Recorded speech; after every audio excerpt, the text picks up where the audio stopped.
નમસ્કાર, જય હિન્દ, જય ભારત, જય જોહાર મિત્રો. આજે હું તમારી સમક્ષ કંઈક કહેવા માટે આવ્યો છું. એવું નથી કહેવા આવ્યો કે મારી ચેનલને લાઈક કરજો, શેર કરજો અને સબસ્ક્રાઇબ કરજો. મિત્રો, આ વિડીયોને તમે સ્કીપ ના કરતા અને કાપી ના નાખતા પૂરો વિડીયો દેખજો મિત્રો. ઘણું કામ લાગશે અને ઘણો આપણને સમાજને મદદરૂપ થાય એવો વિડીયો છે. જો પછી તમને પસંદ ના આવે તો ડિલીટ મારી દેજો અને જો પસંદ આવે તો લાઈક કરજો અને સબસ્ક્રાઇબ કરજો. અને સબસ્ક્રાઇબ ના કરો તો વાંધો નહીં, શેર કરજો જેથી કરીને બીજાને મદદ મળે. દોસ્તો, આજે હું તમને એ કહેવા માંગુ એક વાત કરું છું કે તમે ખજૂરભાઈને ઓળખતા હશો, જે ગુજરાતના મોટા કોમેડિયન છે, બરાબર. એક કોમેડી કરતા કરતા એમણે એક એવું બીડું ઉઠાવ્યું કે જે નિરાધારને આધાર વગરના છે, અનાથોને બધાને મકાન બનાવી આપે અને મદદરૂપ બને છે. એને તમે જોતા હશો. શું મિત્રો, તમને એ ખબર છે કે આપણા દાહોદ જિલ્લામાં આપણા આદિવાસી સમાજમાં પણ એવા ખજૂરભાઈ છે, પણ તમે ઓળખતા નથી? સાચું મિત્રો, આપણા દાહોદ જિલ્લામાં છે. એ તમે પેપરમાં આવ્યો છે પણ તમે ધ્યાન ના આપ્યું હોય, સોશિયલ મીડિયા પર પણ એમણે અપીલ કરી પણ તમે એને ધ્યાન આપ્યું. પણ મિત્રો, હું તમને જણાવું કે જે કજવાળ ગામમાં મોટા ફળિયામાં એટલે એમના પતિનું અવસાન થતાં જે દિવ્યાંગ અને વિધવા મહિલા એના બાળકો સાથે નિરાધાર બની ગયા હતા, ત્યારે એની વહારે ચડ્યો એક નવયુવાન આદિવાસી સમાજનો કાર્યકર્તા વિક્રમભાઈ ડામોરને એની જાણ થઈ અને એને જાણ થતાં એના મિત્રો સચિન ભીલ, મનસુખ ભીલ થઈને જોવા ગયા અને જોયું અને એમને લાગ્યું કે આ બેનને મદદ કરવા જેવી છે. અને એમની પાસે એટલા પૈસા પણ નહોતા કે એ લોકો એમની મદદ કરી શકે, પણ એમણે બીડું ઉઠાવ્યું કે ના, આ કરવું જ છે.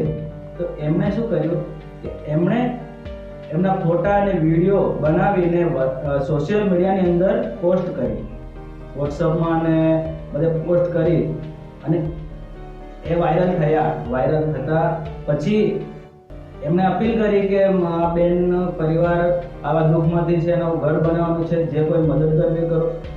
અને મદદ કરનારાઓ કરી અને એ ઘર બનાવવા માટે આદિવાસી સમાજમાંથી પણ ઘણા આગેવાનો જઈને ત્યાં મુલાકાત લીધી અને પછી એ ઘરનું કામ શરૂ કર્યું અને માત્ર 45 દિવસમાં જ એનું કામ પૂર્ણ થયું મિત્રો. અને એ યુવકો ત્યાં ખડે પગે ખડતર રહ્યા અને પછી એમણે કામ પૂરું થતાં એવું નહીં કે પૂરું થઈ ગયું ને પછી છોડી દેવું. એ કામ પૂરું કર્યા પછી એમણે બીજો એક પરિવારનું સાંભળવામાં આવ્યું જે ફતેપુરાના પટ્ટીસરા ગામમાં છે. તો ફતેપુરાના પટ્ટીસરા ગામમાં ઝાલોદ અને ફતેપુરાની યુવા ટીમ ભેગી થઈને તે મુલાકાતે ગઈ અને ત્યાં જઈ અને પછી એક ઘરની મુલાકાત લીધી. ત્યાં બાળકો જ છે મિત્રો, એના મમ્મી પપ્પા અને દાદા દાદીનું અવસાન થયું છે. તો ત્યાં તેઓએ મુલાકાત લીધી અને ત્યાં તેમના ઘરનું પરિસ્થિતિ અને હાલત જોઈને એમણે પાછો એમને મદદ કરવાનું વિચાર્યું છે. તો મિત્રો, આપણા નવયુવાનો આવું કરે છે, બરાબર. આપણે મીડિયાનો ઉપયોગ કરીએ છીએ, સોશિયલ મીડિયા આપણે વાપરીએ છીએ, એનો ઉપયોગ આપણે સારા માટે કરવો જોઈએ. આપણે ફેસબુક, ટ્વિટર, યુટ્યુબ, ઇન્સ્ટાગ્રામ બધું વાપરીએ છીએ, પણ એમાં આપણે સારું નથી જોતા. અમુક મિત્રો તો ખરાબ જોવે, અમુક સારું જોવે અને અમુક જોઈને મૂકી દે. જે પણ વાયરલ પોસ્ટ હોય, કંઈ પણ હોય, આપણે મિત્રો એને આપણે જોવું પડે. આપણો આદિવાસી સમાજ ઘણો પછાત છે મિત્રો, અને હવે થોડી ઘણી પ્રગતિ થઈ રહી છે, પરંતુ આપણા સમાજમાં એવા પણ લોકો છે જેની મદદની જરૂર છે. અને આપણે જો એમને મદદ ના કરી શકીએ તો વાંધો નહીં, પણ જે મદદ કરતા હોય અને જે એમના માટે પ્રયાસો કરતા હોય એમને આપણે પ્રોત્સાહન આપવાનું. અને પ્રોત્સાહન ના આપો તો એમને અડચણરૂપ જ ના જ બનવું. આપણે શાંતિથી બેસી રહેવું, કેમ કે જે કરતું એને કરવા જવું પડે. મિત્રો, આ 3 યુવકો અને બીજા પણ ફતેપુરા અને ઝાલોદની ટીમના યુવકોને હું મારા તરફથી અભિનંદન આપું છું અને ભગવાનને પ્રાર્થના કરું છું કે જે તમે કામ કરવા જઈ રહ્યા છો એમાં તમે સફળ અને સાકાર થવાને બહુ જ પરિવારને મદદ કરો. અને હું લોકોને બસ એટલી જ નમ્ર અપીલ કરું છું કે જેવી રીતે કદવાળમાં કામ પૂર્ણ થયું અને એક પરિવારની મદદ થઈ, તો આ પટ્ટીસરા ગામમાં ફતેપુરામાં જે પરિવારને જરૂર છે અને આગળ પણ બીજા પરિવારોની મદદ કરવા માટે આ નવયુવકોને અને આદિવાસી પરિવારની આ નવયુવા ટીમને તમે સપોર્ટ કરજો. આ લોકો જે પણ બીડું ઉઠાવ્યું છે ને જે પણ પ્રયાસ કરી રહ્યા છે તેમાં તમે મદદ કરજો. ફૂલ નહીં તો ફૂલની પાંખડી પણ આપજો. મિત્રો, એ પટ્ટીસરા ગામની મદદ માટે તેમણે એક પેમ્પલેટ જાહેર કર્યું છે અને એ પેમ્પલેટમાં તેમણે બધી માહિતી કરી છે અને ઘણા મિત્રોએ તેમાં દાનો પણ આપ્યા છે. જે થાય તે, કોઈકે 20 આપ્યા, કોઈકે 200 આપ્યા, કોઈકે 500 આપ્યા. જે પણ મદદ થાય ફૂલની પાંખડી કરીને એ પરિવાર માટે આ યુવકો ઉઠાવેલો એક ભારો ઉચકવામાં તમે થોડી મદદ કરજો.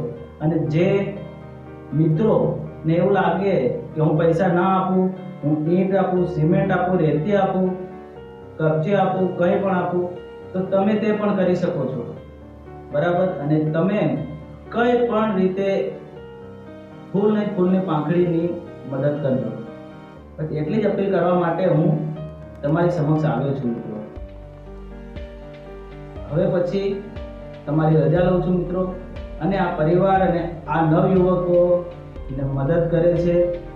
આપણા દાહોદ જિલ્લામાં આવા નવયુવકો હજુ પણ બેઠા થાય, હજુ પણ નવયુવકો જાગૃત થાય અને એકબીજાને જોઈને પ્રેરણારૂપ બને, પ્રોત્સાહન મળે, પ્રેરણારૂપ બને અને એકબીજાને જોઈને એનું અનુકરણ એવું કરે.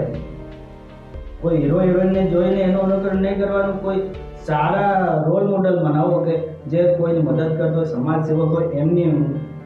અને હું તો કહું છું લોકોને જેઓએ આ રસ્તે ચાલવા માંડ્યા છે, સારા રસ્તે લોકોની મદદ માટે, તો તમે પણ એમાં જોડાઓ અને એમની મદદરૂપ બનો. કેમ કે આપણા સમાજને જરૂર છે. અને આપણો સમાજ શું, ઘણા સમાજમાં એવા છે અને આદિવાસી પરિવારના આ કાર્યકર્તાઓનું કહેવું છે કે અમે અમારા આદિવાસી નહીં, પરંતુ ગમે તે સમાજમાં આવું પરિસ્થિતિવાળો પરિવાર હશે એમને મદદ કરીશું. દાહોદ જિલ્લામાં આ લોકો ફરવા માંડ્યા છે અને મુલાકાત લે છે અને લોકોની મદદ માંગે છે, પણ અમુક લોકો એમને ધુતકારે છે, અમુક લોકો એને સ્વીકારે છે.